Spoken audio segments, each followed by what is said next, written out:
O pecado eterno. Deus é infinito. É o que ele é. Eu poderia afirmar que Deus é infinito simplesmente alegando sua eternidade, seu tempo infindável, por assim dizer, ou até mesmo sua perfeição, sua completude, sua plena independência, mas também sua transcendência exige de nós que digamos assim, pois não há transcendente real que seja finito.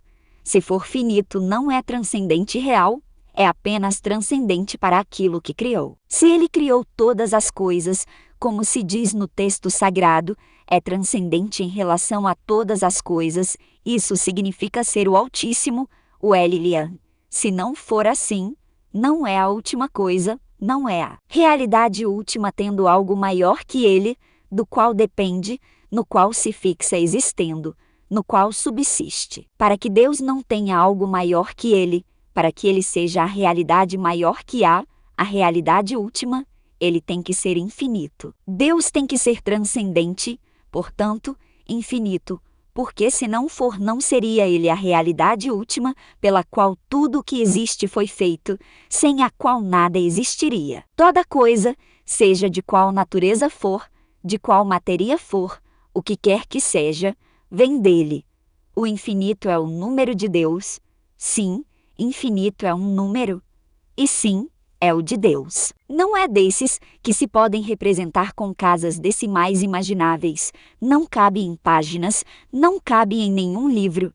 Este número provavelmente não cabe nem dentro do universo. Mas este é o número de Deus.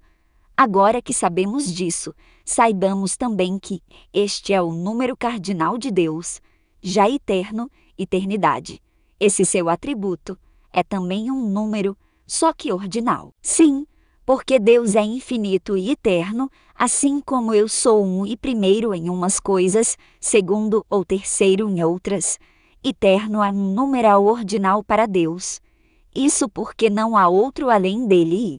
4, 4 e 6 Deus não é primeiro, nem segundo, nem terceiro. Deus é eterno. Quando diz pela palavra do profeta Isaías que é o primeiro e o último, não quer dizer outra coisa, senão que seja eterno, que não há nem antecessor nem sucessor seu. O Criador e Consumador de todas as coisas tem que ser fora do tempo, fora dos limites de todas as coisas, fora do começo e fora do fim. Ele é o que mediu os seus com as palmas de suas mãos, existindo fora do tempo e do espaço. Não que ele tenha mãos para com seus palmos medir a distância das estrelas, mas que algumas estrelas estão tão distantes de outras que terá que estar numa velocidade absurda e inimaginável para nós a fim de medi-las antes que elas desapareçam. Isso é apenas uma maneira de falar da grandeza do Criador de todas as coisas. Ele faz de todo o nosso conhecimento bobagem, pois estamos olhando para a imensidão estrelada, imaginando Deus tateando os céus. Ele não veio primeiro nem em segundo, nem depois do segundo ou depois do terceiro, porque ele não sofre o processo sequencial do tempo, como nós conhecemos e sofremos. É difícil imaginar que Deus seja infinito na verdade, porque é difícil imaginar o infinito, pois somos nós finitos e está aí a transcendência de Deus, a nossa finitude. E quando criou, não criou nada infinito, porque toda possibilidade existencial além dele não pode ser infinita, toda ela tem que ser menor do que ele, e sendo criada por ele, não é transcendente em relação a ele, sendo dependente dele para existir. Portanto, tem que ser finita toda coisa que criar,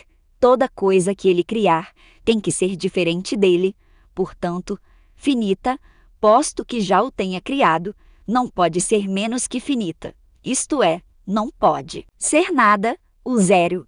Seria inexistente, óbvio, o infinito não pode ser duplicado, multiplicado. O infinito é imutável, nada se lhe acrescenta sendo completo e, portanto, perfeito e, se assim é, sempre foi e sempre será. Portanto, os atributos de Deus são extremamente afinados, como uma orquestra tocando a mais bela melodia. O infinito é um número com o qual não se pode trabalhar, não se pode calcular, não se pode somar nem subtrair, tampouco multiplicar, menos ainda dividir. Todos os resultados de todas as operações que se faça com ele dará nele mesmo, o resultado será infinito.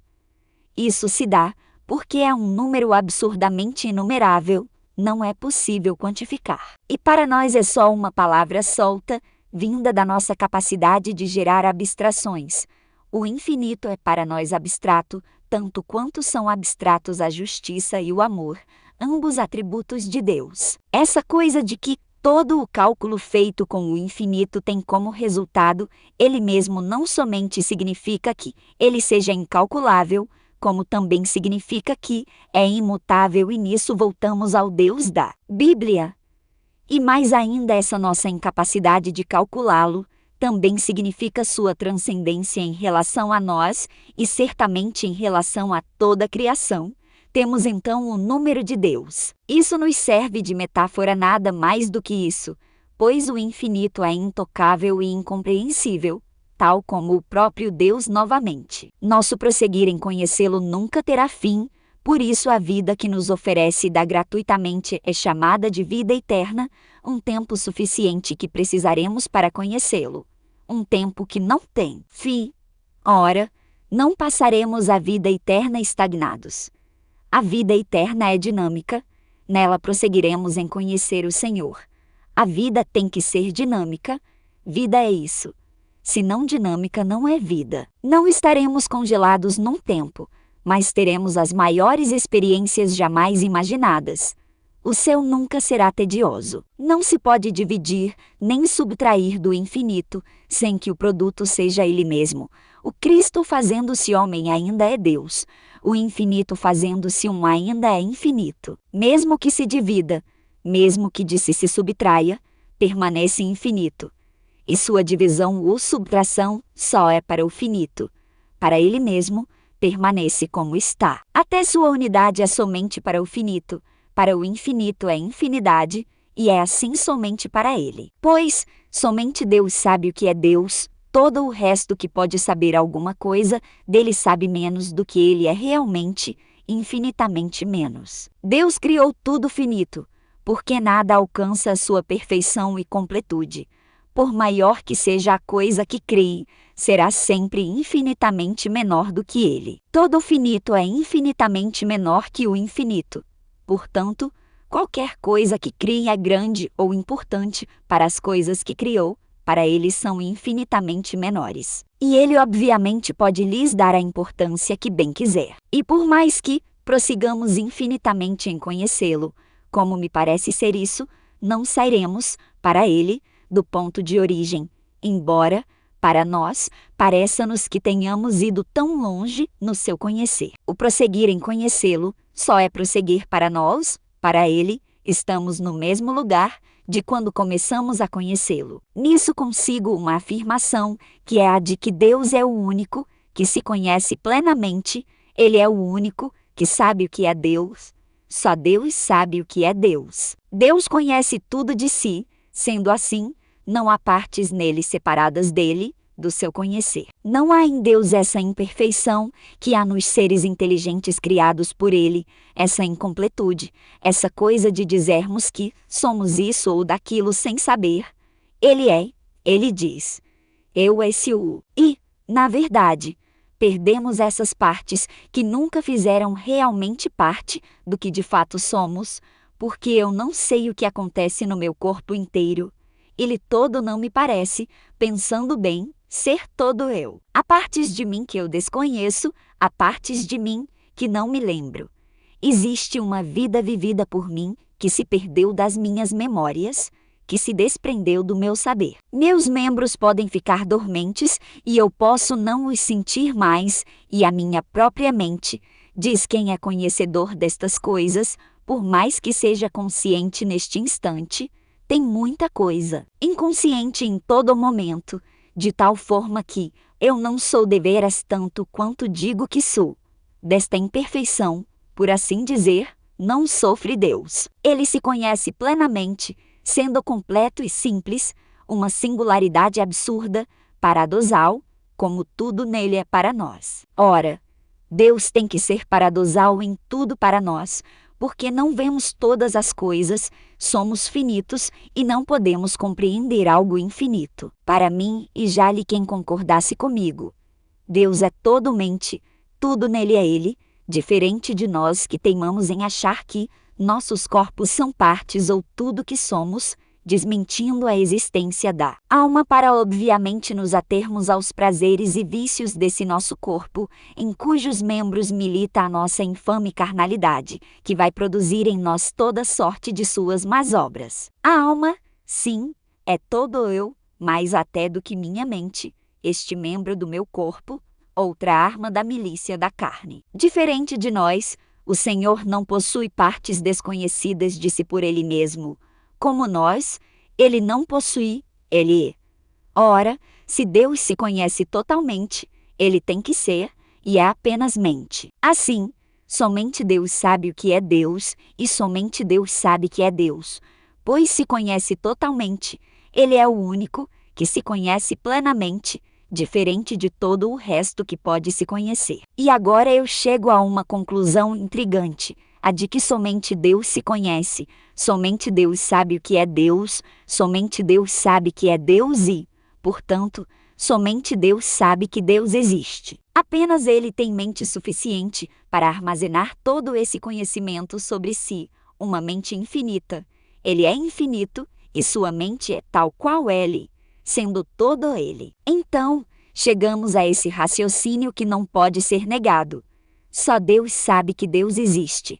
Todos os seres criados por Deus são finitos e não podem conhecê-lo plenamente. Portanto, qualquer ser, por não conhecer Deus plenamente, não pode saber que Deus existe. Se você não sabe o que é Deus, você não sabe que Deus existe. Como para saber o que é Deus, temos que ter uma mente infinita, e certamente não temos e nunca teremos, e nenhum outro ser criado jamais teve. Nenhum ser criado até este nosso tempo sabe o que é Deus. Sabe que Deus é Deus, que Deus existe. Nem o diabo, nem anjo, nem querubim, nem serafim sabe que Deus existe. Se você diz que sabe o que é Deus, você não sabe, você apenas crê que sabe, como eu, como todos os que creem. Como até mesmo os demônios, os anjos caídos, pois é dito que até os demônios creem e tremem. Tiago 2:19. Você só crê, eles creem e tremem. Você não treme. Treme. Eles creem e tremem, pois sabem mais do que você.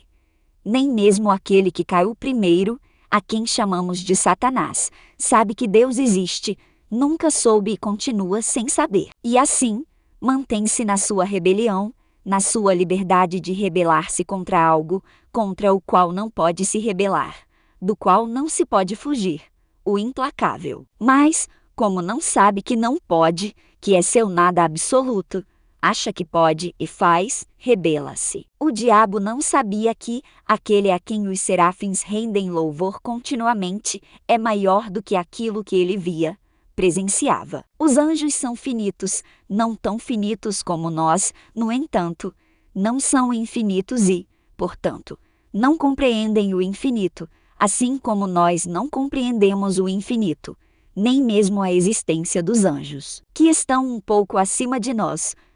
Ora, é racional pensar que o finito vai ver finito o infinito, pois não pode vê-lo de outra forma. Assim, o querubim ungido achou poder suplantar e superar aquele a quem os anjos adoravam, e este fez isso exatamente porque não sabe o que estava diante dele. Ele não sabe que aquilo é Deus, pois ele não sabe o que é Deus. Ele não sabe o que é o infinito, podendo achar que tem fim, como quando nós éramos crianças e perguntávamos para os professores: qual é o maior número?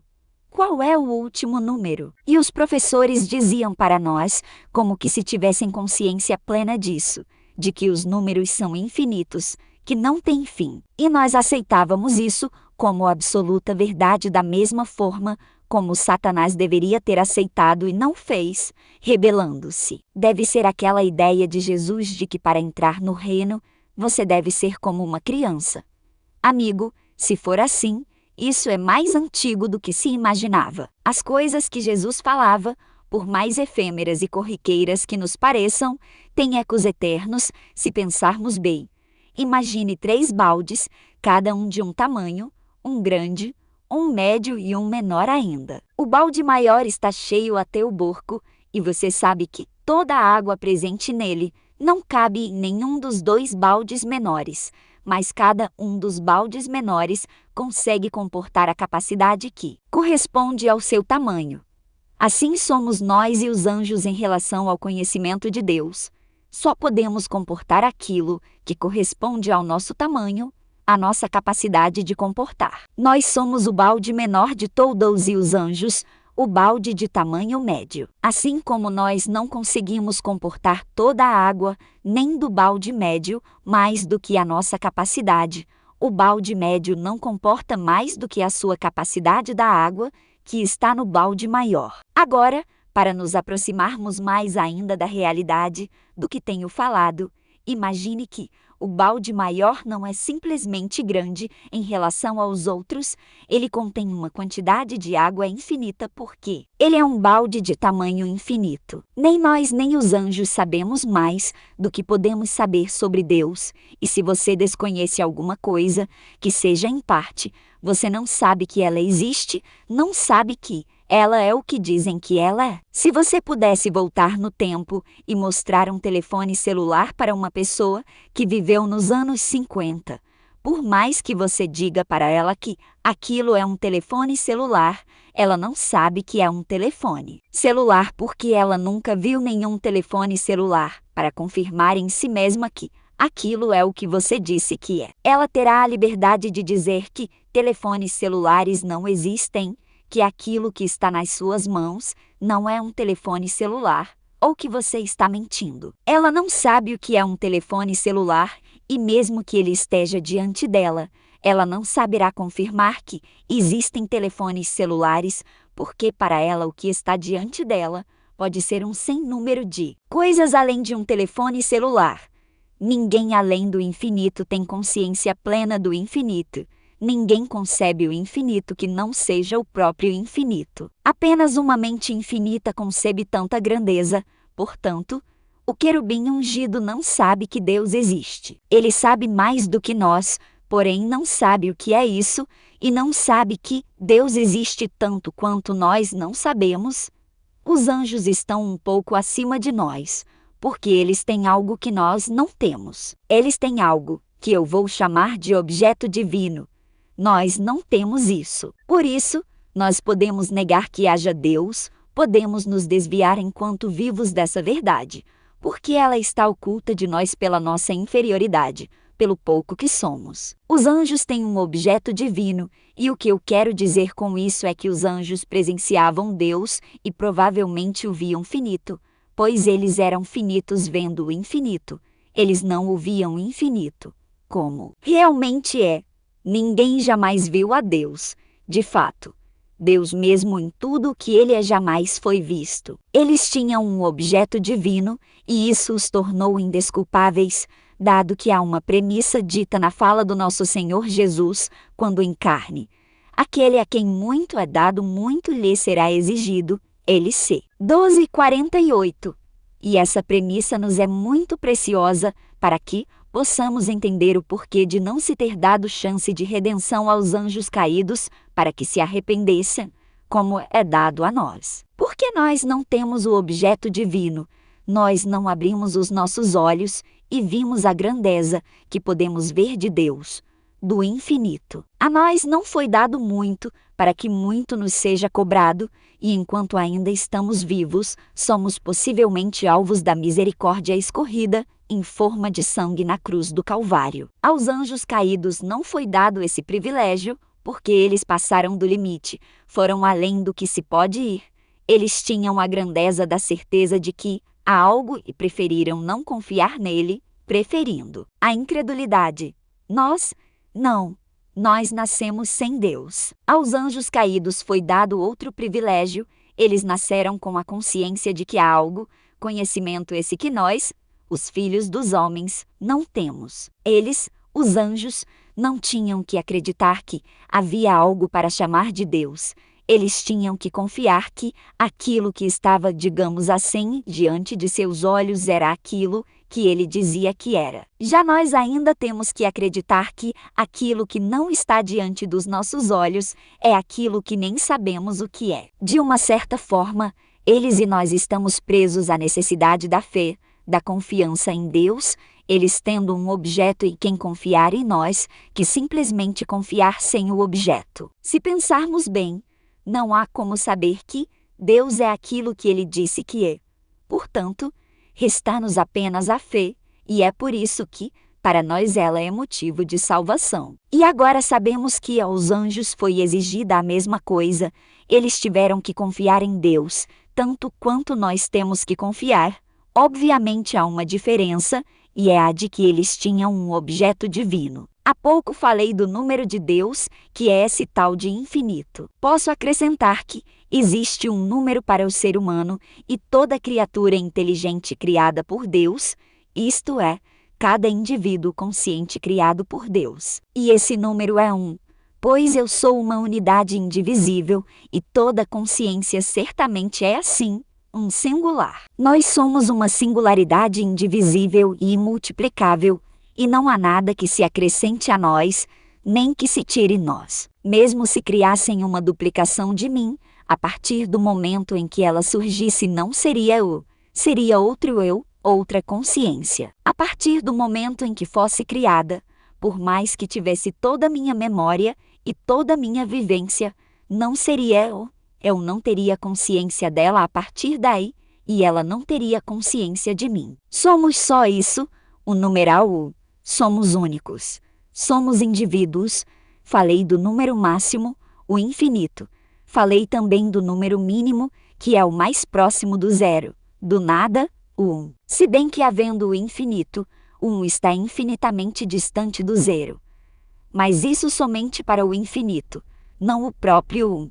Para si mesmo continua quase nada mesmo depois de supor o infinito. E o que é esse zero? Esse nada. Ora, o zero é o número do mal, não que a inexistência seja ruim, mas que foi nessa negatividade, nesse nada, nesse não saber que Satanás se fixou para rebelar-se contra Deus. Ele olhou para o que não sabia e achou que isso fosse algum saber. Viu Deus finito, porque só pode vê-lo assim. Pensou isso, que além do seu fim haveria algo no qual pudesse se sustentar para suplantá-lo. Ora, não havia nada ali. Ele pensou que o Criador fosse menor e, com isso, que há algo além dele. Não, certamente não há. O nada, se há Deus, não existe. Toda a existência criada está cheia dele e isso para além de toda a existência criada. Por assim dizer, talvez para confundir você, digo que até a inexistência está cheia de Deus, isso dando o nome de existência a apenas aquilo que ele criou, excluindo ele mesmo. Agora, faz-se compreendida aquela verdade dita por Jesus sobre o diabo, a de que é pai da mentira. Pois, aquilo que ele entendeu, posto que não o poderia, decidiu por si mesmo que iria definir, que iria saber, mentiu. Ele mentiu primeiro. Satanás olhou para a negatividade da natureza de Deus, olhou para o não de Deus, para um nada que era só uma perspectiva sua, pensou e disse haver ali alguma coisa, algo além de Deus, algo além daquilo que é por excelência o além de tudo. Aí está uma coisa que o diabo criou, uma coisa que gerou a mentira. Criou do nada, do zero, do não existir fez existência, mas como Deus somente pode fazer isso, tornou-se um Deus, seu desejo realizado. Mas você percebe que tudo isso somente ocorreu na cabeça dele e também daqueles que o seguiram. Não aconteceu nada. Nada mudou. Nada. O mal, uma coisa que apenas acontece na sua cabeça, na sua mentalidade, não condizendo com a realidade, saindo da sua boca sem que se diga a verdade de que é mentira. É mentira. Ele é o primeiro que caiu achando poder, assim, superar o insuperável, o inexorável. O nada é uma invenção da criatura que, sendo ignorante acerca de Deus, do seu Criador, supõe haver um lugar onde ele não esteja, supõe ser a sua própria existência uma xícara vazia, uma coisa sem razão de existir. Essa é a suposição da existência além do Criador. Não é que não há nada lá, é você que não vê tudo. Filho, se Deus existe, o nada não existe. Sempre houve algo, e sempre haverá mesmo que todo o cosmo deixe de existir. Aquilo que existe além da criação é nada para a própria criação, porém é uma grande ilusão para a própria criatura. Pois, na verdade, é a natureza negativa do Criador. Porque tudo que podemos saber de Deus é a sua manifestação no nosso mundo, na nossa realidade, e isso certamente vale também para os anjos. A natureza negativa de Deus, essa diferença entre nós e Ele, esse infinito intransponível para nós, finito, é o nosso nada absoluto, aquilo que não sabemos que não podemos saber, a origem da nossa separação dele, o que nos faz não Deus, e da nossa liberdade, nosso livre-arbítrio. Nós somos o não Deus. É só escolher. Agora você é livre para isso. O nada é o mal, e a consciência da criatura é uma unidade, uma singularidade, o número mais próximo do zero. Porque a consciência é indivisível. Portanto, o número da consciência está tão perto do zero, tão perto desse abismo e ao mesmo tempo tão distante do infinito, tão perto desse nada, tão diferente do infinito, do seu Criador, que tem liberdade em relação a ele, exatamente por conta dessa diferença, dessa distância, dessa separação, dessa negatividade da natureza do Criador. E é dessa negatividade que todo perdido, desde o querubim ungido passando por Eva, até o último na fila do juízo do trono branco, fez surgir o mal. Essa é a inferioridade da criatura, sua liberdade em relação ao Criador, exatamente aquilo que parece fazê-la tão especial e preciosa, tanto para si mesma quanto para o próprio Criador, porque aquilo que você ama e você tem risco de perder tem um valor inestimável para você. Agora entendemos um pouco mais da razão do absurdo da cruz. Você, meu amigo, deve estar preocupado com as possíveis heresias que estejam dentro de tudo que você leu aqui, que porventura estejam tentando entrar em sua mente por meio desse artigo. Mas não se preocupe, porque eu não estou ferindo nenhuma doutrina fundamental nem estabelecendo nenhum novo conhecimento sobre Deus. Apenas estou argumentando com os que já existem. Você talvez me pergunte sobre a teofania de Adão e Eva, pois, na viração do dia, vinha Deus estar com eles. No entanto, por essa questão eu já passei. Porque se viesse algo tão glorioso apresentar-se perante Adão e Eva, se eles tivessem uma consciência maior do que seja Deus, a serpente teria usado isso para persuadir Eva, quando disse: vós sereis como Deus. Porém, não complementa dizendo: vós sereis como Deus, cheios de glória ou de luz, ou voando com asas de querubins, ou sendo adorados por todos os mais altos anjos. Pelo contrário, a serpente usa o desconhecimento do bem e do mal para tentar a mulher. Ela usa a curiosidade natural do ser humano. Talvez essa nossa sede de conhecimento. Ela diz: vós sereis como Deus, conhecendo o bem e o mal. Ora, Deus é só isso, somente alguém que sabia mais do que o homem. Com certeza, não, Deus é muito mais do que só isso, e para os anjos parecia muito mais. Porém, para Eva, a única distinção que se fazia de Deus era que ele conhecia mais do que eles, e ela desejou essa terrível ciência. Aquele que vinha na viração do dia estar com Adão e Eva no paraíso vinha como homem, em forma humana, não diferente do casal. Portanto, não é o mesmo objeto divino, não é a mesma coisa que eu estou apontando nesse estudo. O objeto divino é algo absurdo e sobrenatural para aquele que o presencia. Deus não aparentava ser isso para o casal primordial.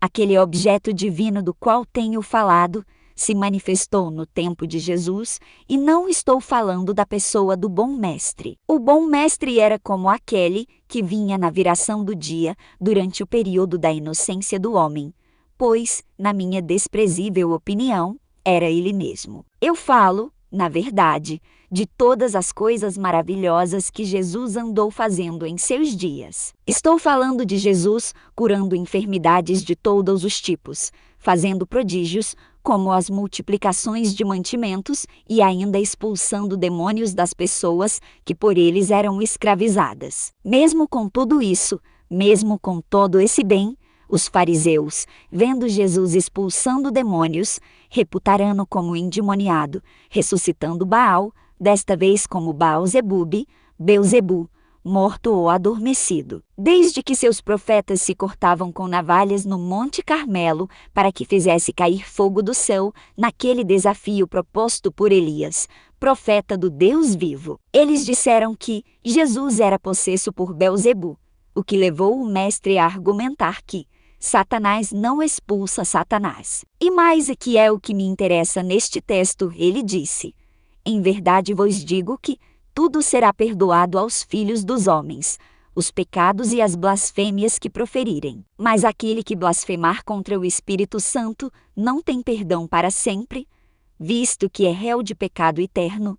Marcos 3, 28 a 29. Nisso vemos que Jesus, mesmo sendo Deus, como homem dependia do Espírito Santo, semelhantemente a nós na obra que nos é proposta por Deus. Pois é o Espírito Santo que faz toda maravilha e prodígio de que se tem notícia desde que Deus se manifestou aos homens. E, em Jesus não foi diferente. Por isso que ao blasfemar contra o Mestre, dizendo que ele estava possuído por um espírito maligno, insultaram, na verdade, terrivelmente o Santíssimo Espírito de Deus. Eles se tornaram indesculpáveis, porque viram e ouviram, testificaram de todas as maravilhas que se faziam naquele seu tempo, no tempo em que o nosso Senhor curava, produzia maravilhas e expulsava demônios diante de seus olhos. Veja que eles tinham o que eu chamo de objeto divino, tinham algo para dizer que era de Deus e mesmo assim se rebelaram contra aquilo em favor da vaidade de suas opiniões, e essa condição os tornou indesculpáveis, cometendo o pecado para o qual não há perdão, segundo disse Jesus mesmo. Jesus não era exatamente o que quero dizer com o objeto divino do qual tenho falado, porque ele não parecia ser mais do que um homem. Tanto é que, ao indagar aos seus discípulos sobre quem diziam os homens ser o Filho do Homem, eles não fizeram outra coisa senão compará-lo a alguns dos profetas dos quais o povo tinha referência. Isto é, compararam-no a homens. Mateus 16 e 13 a 14. Eles viam um homem comum, não saía raios dos olhos de Jesus, nem centelhas de luz de suas mãos. Os seus milagres muitos viam e muitos criam. Sua fama percorria por toda aquela terra.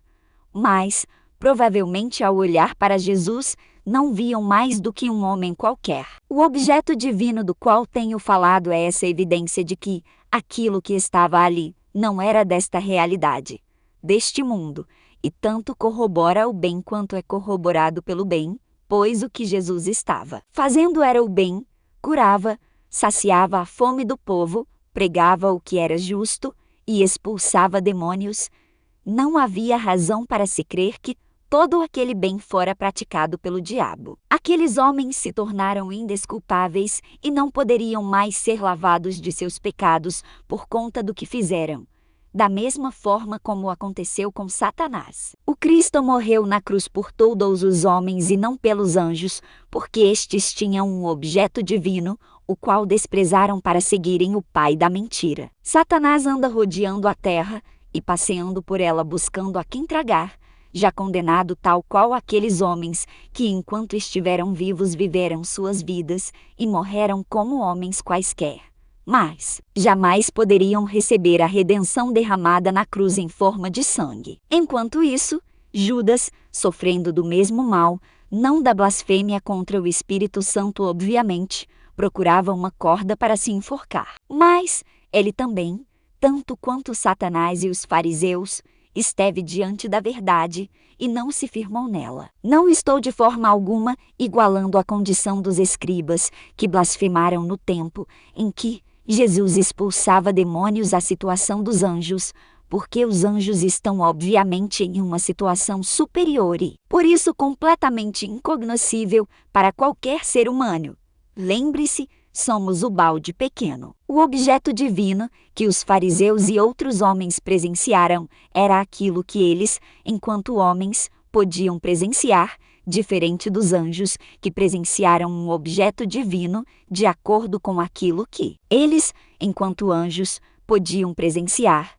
Assim, o objeto divino que se manifestou aos anjos é diferente do objeto divino que se manifestou àqueles homens. É o mesmo Deus, porém é óbvio que aquilo que podemos saber de Deus é distinto daquilo que os anjos podem saber de Deus. Com o que eu acabei de falar, não vá pensando você que Deus elevou os homens que vivenciaram as experiências com Deus durante o tempo de Jesus à mesma condição dos anjos. De forma alguma, não é isso que eu quero dizer com toda esta ideia que eu tenho passado neste estudo. Jesus declara que este pecado é um pecado eterno, e eu não posso de forma alguma negligenciar essa expressão, que não acontece nenhuma outra vez em todo o texto bíblico. Fico me perguntando o que isso significa, e não vejo outra resposta para essa questão senão dizer que definir a blasfêmia contra o Espírito Santo como pecado eterno é uma maneira de expressar aquilo que eu vou chamar de pecado na realidade última,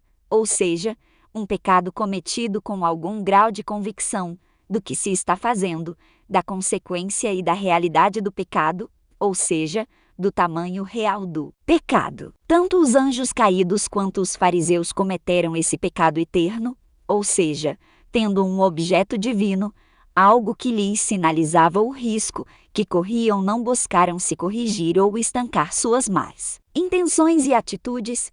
É uma rebelião consciente de alguém que tem diante de si certezas das quais não pode fugir. Esse é o pecado na realidade última, que eu defino ser o que Jesus quis dizer com o pecado eterno. Claro que, quando falo de realidade última, me refiro à realidade última para a criatura, não para o Criador. Isto é, obviamente, aquele conhecimento que Deus tem a criatura jamais poderia ter. Se tivesse, já repito, seria Deus, não seria criatura, pois jamais teria sido criada, sendo eterna. E assim também jamais negaria a si mesmo, por ter a plena consciência de que não há nada além de Deus, neste caso, de si mesma. Esse pecado na realidade última é o pecado no máximo que a criatura pode conceber da sua própria realidade e da de Deus, que é o que aconteceu com o querubim ungido e também com aqueles fariseus. Posto que nos dois casos vemos que, obviamente não mais do que aquilo que estava diante deles, lhes poderia ser revelado sobre o Senhor. Digo isso observando nossa própria natureza humana e nossa consequente ignorância, pois qualquer revelação da parte de Deus, qualquer manifestação sua, será vista como um milagre, seja uma luz vinda do céu, uma voz sem corpo, todas essas coisas seriam vistas como milagres. Qualquer manifestação de Deus para o homem é isso. E também é cabível imaginar que qualquer manifestação de Deus para os anjos seria da mesma forma, seria aquilo que os anjos tinham diante deles, tanto os caídos quanto aqueles que mantiveram-se no seu devido lugar. Veja que eles não tinham nem os fariseus, certeza de que o que estava diante deles era Deus, era aquilo que dizia ser. Podia ser de fato tudo o que dizia ser, podia ser menos, um pouco menos, ou talvez a mesma coisa que eles podiam ver diante de si. A grande questão aqui é que eles, tanto os fariseus quanto os anjos, não se rebelaram contra uma manifestação divina simplesmente, mas eles se manifestaram maliciosamente contra o bem, mesmo tendo firme certeza de que o bem existe. Eles não sabiam que o bem era tanto quanto dizia ser, não sabiam que era divino, mas sabiam que era real. Os fariseus desprezaram terrivelmente a manifestação que estava diante de seus olhos por causa de sua maldade, vaidade e perversidade. Da mesma forma, os anjos caídos e aquele seu líder contra aquela tão grandiosa manifestação perante eles. Não é simplesmente sobre rebelar-se, ou blasfemar contra algo extremamente grandioso e inegável, mas fazê-lo contra algo que, sendo tudo isso, também é bom.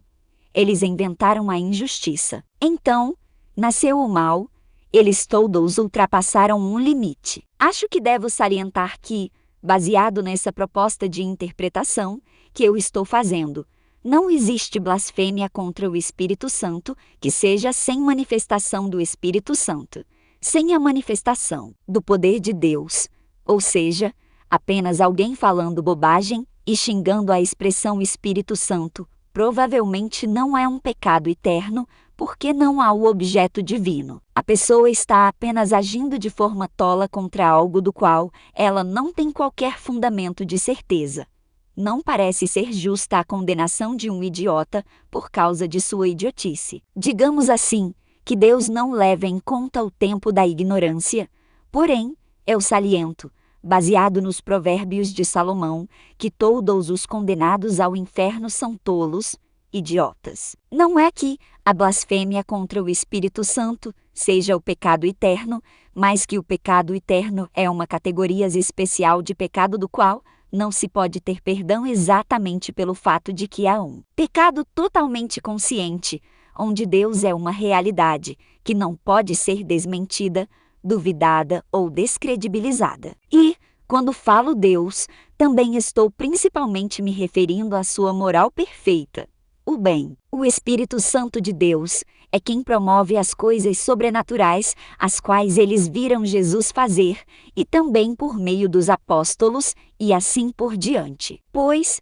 é ele que concede os dons espirituais, os dons de cura, de fé e de maravilhas, de profecia, de palavra do conhecimento e palavra da sabedoria, e nenhuma dessas coisas são mais ou são para o mal. Portanto, tendo este objeto divino presenciado pelos nossos olhos, nos tornaríamos indesculpáveis se, por causa de segundas intenções formadas na carnalidade do nosso coração, resolvermos blasfemar contra essa manifestação divina.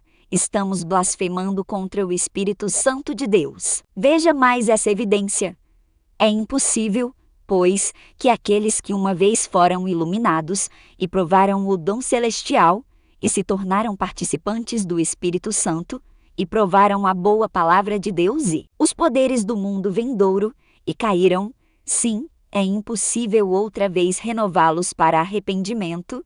Hebreus 6, 4-6. Ora, esse abandono da fé por parte destes indivíduos que participaram do Espírito Santo lhes custaria tão caro quanto a rebelião de Satanás e a blasfêmia dos escribas e fariseus. Isso poderia ser classificado também como um pecado eterno, já que lhes é impossível serem renovados para o arrependimento. Nisso voltamos àquela premissa deixada pelo Divino Mestre: a quem muito é dado, muito será cobrado.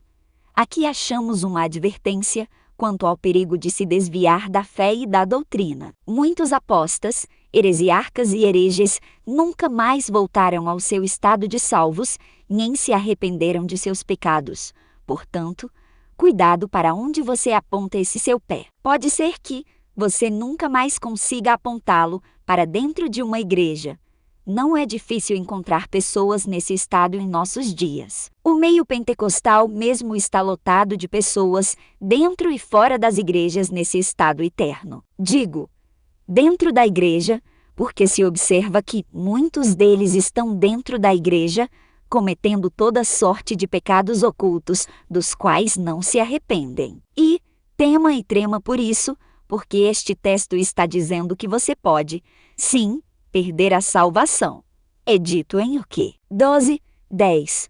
Todo aquele que proferir uma palavra contra o Filho do Homem, isso lhe será perdoado. Mas, para o que blasfemar contra o Espírito Santo, não haverá perdão. Este texto não está diferenciando o Filho do Espírito Santo, tampouco rebaixando sua condição, no entanto está apenas dizendo que Jesus, enquanto homem, estando vivo naqueles dias, não é o tal objeto divino, mas a manifestação do Espírito Santo, essa, sim, é. Como eu já disse, Jesus era apenas um homem, mesmo que para si e para as demais pessoas da Trindade fosse Deus igual a elas, para os homens que o vissem, não passava de um homem comum, igual a eles. E o mais que podiam dizer dele é que era um homem especial, um profeta, como aqueles que antes andaram por aquelas terras. Eles poderiam duvidar de Jesus e até caluniá-lo, como certamente muitos dos que depois creram o fizeram. Mas,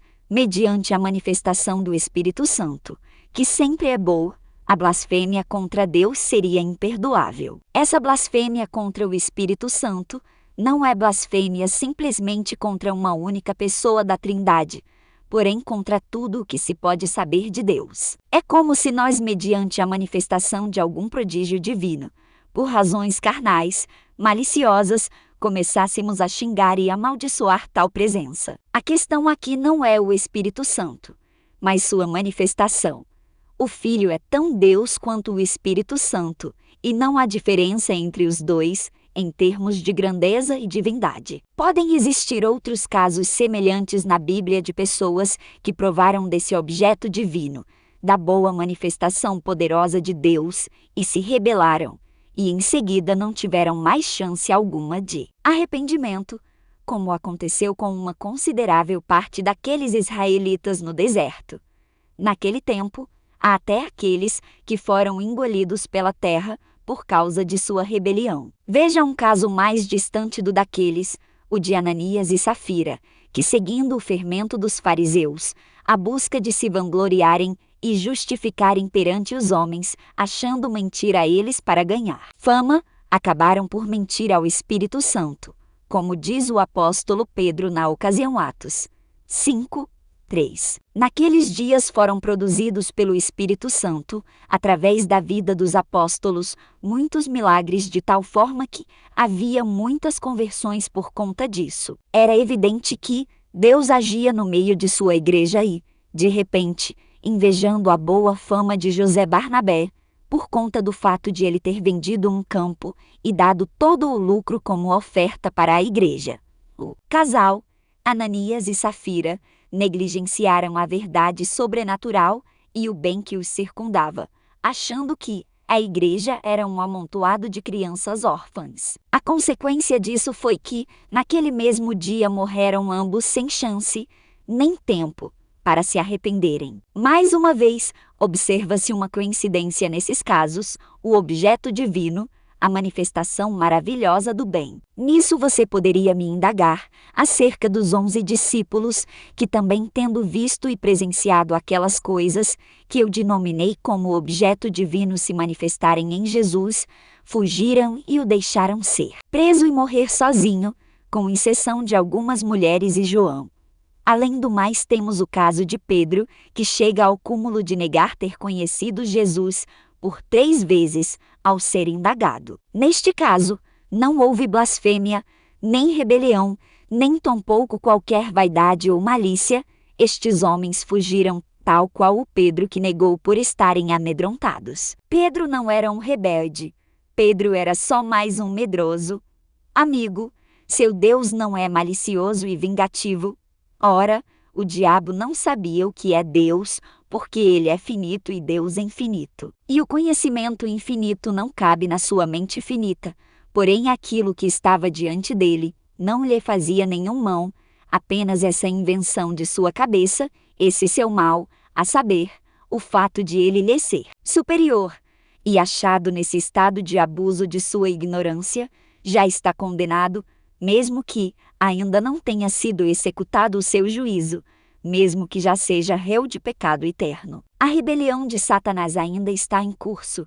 Não sabemos, tampouco devemos nos atrever a sequer tentar saber acerca de seu atual estado. Saber por onde anda, ou o que está tentando fazer, é menos útil para nós do que conhecer a nós mesmos e buscar entender nossa relação com este mundo e o bom Deus que nos espera no vindouro. Veja que no meio pentecostal mesmo, falando-se tanto do diabo, e sabendo-se tanto acerca dele e de sua obra, ele tem entrado no meio das igrejas sorrateiramente de tal forma que nem os pastores nem os membros conseguem perceber que estão sendo enganados e ridicularizados com as coisas ditas espirituais, que são mais influências de todo tipo de carnalidade do que qualquer outra coisa. O máximo do que se pode tirar deste estudo é que apenas Deus mesmo sabe o que é ser Deus e, portanto, que Deus existe e isso eternamente, e então voltamos à fé, de onde não deveríamos ter saído. Quanto aos indesculpáveis de Romanos 1:20, está claro que ninguém os reputa como impossível de serem renovados para arrependimento. O termo grego empregado pelo apóstolo Paulo ali é anapologetos, que significa mesmo indefensáveis. A raiz do termo é a mesma de apologia e apologética, ambos remetendo à ideia de defesa. Esta última, apologética, é a parte da teologia que busca defender a fé e a doutrina cristã. Do contrário, não haveria arrependimento para nenhum dos pagãos idólatras que mudaram a glória do Deus incorruptível em semelhança da imagem de homem corruptível, bem como de aves, quadrúpedes e répteis. RM 1:23.